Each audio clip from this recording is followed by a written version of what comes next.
أعوذ بالله من الشيطان الرجيم. بسم الله الرحمن الرحيم.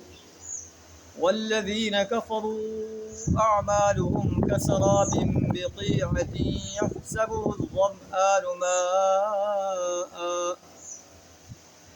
حتى إذا جاءه لم يجده شيئا ووجد الله عنده فوفاه حسابه والله سريع الحساب. أو كظلمات في بحر لجي يغشاه موج من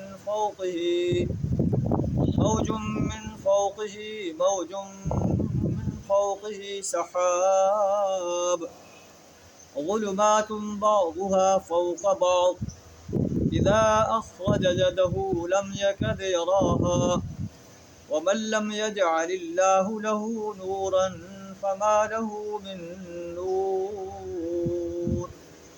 صدق اللہ العظیم. سورہ النور آیت نمبر 39 اور 40 آپ کے سامنے تلاوت کی. ان آیات کے اندر اللہ تبارک و تعالیٰ ارشاد فرما رہا ہے کہ جو لوگ کافر ہیں اور جو کفر کے باوجود تھوڑے بہت نیک اعمال کرتے ہیں لیکن ایمان کی دولت سے محروم ہیں، اعمالہم کسراب بقیعہ، ان کی اعمال کی مثال ایسے ہے جیسے دشت بے آب میں سراب، یحسبہ الظمآن ماء، کہ پیاسا اسے پانی سمجھتا ہے، یہاں تک کہ جب اس جگہ پہنچتا ہے لم یجدہ شیئا، وہاں کوئی پانی نہیں ہوتا، ووجد اللہ عندہ فوفاہ حسابہ، بلکہ وہاں اس نے اللہ کو موجود پایا، اللہ نے اس کا حساب پورا چکا دیا. واللہ سریع الحساب، اللہ کو حساب لیتے دیر نہیں لگتی.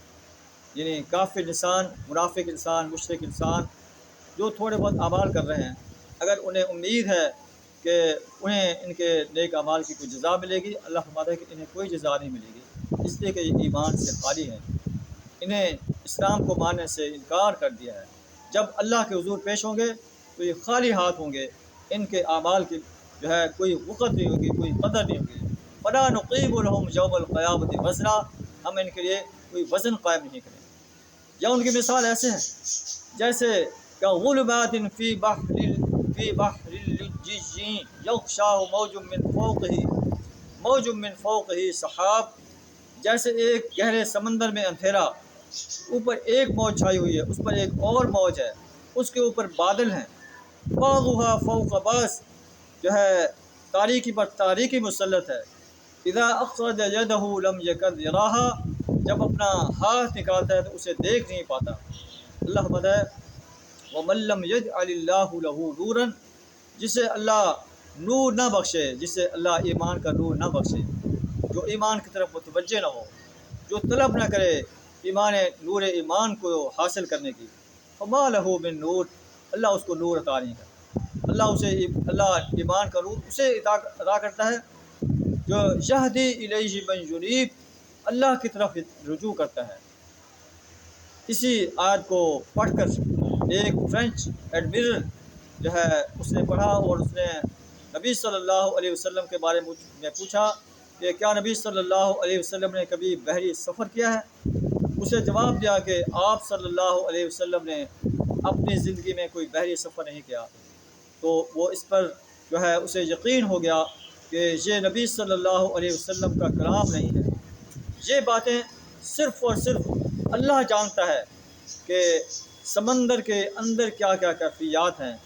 اس کو جو ہے سننے کے بعد، اس کو پڑھنے کے بعد وہ ایمان لے آیا اور اس نے اسلام قبول کر لیا. آئیے ہم بھی قرآن پڑھتے ہیں، قرآن سنتے ہیں. اس ایڈمرل نے بھی قرآن پڑھا، قرآن سنا، اس کے دل کے اندر قرآن گھر کر گیا، وہ ایمان کی دولت سے مالا مال ہو گیا. ہم بھی شب و روز قرآن پڑھتے ہیں، سنتے بھی ہیں، لیکن ہمیں پتہ نہیں ہوتا کہ اللہ کا قرآن ہمیں کیا گائیڈ لائن دے رہا ہے، کیا رہنمائی دے رہا ہے.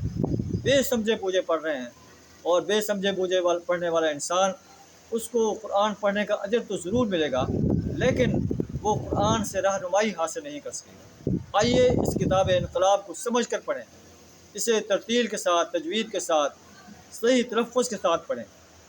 اس پہ عمل کریں، اس کی انسانیت کے سامنے دعوت پیش کریں۔ قرآن جو نظام دیتا ہے اس نظام کو اس سرزمین پر قائم کرنے کے لیے اپنا مال پیش کریں، اپنا جان پیش کریں، اپنی صلاحیت پیش کریں۔ ہو سکتا ہے کہ ہمارا یہ عمل اللہ کے دربار میں قبول ہو جائے اور ہماری نجات کا ذریعہ بن جائے۔ تو آخر دعوانا الحمد للہ رب العالمین۔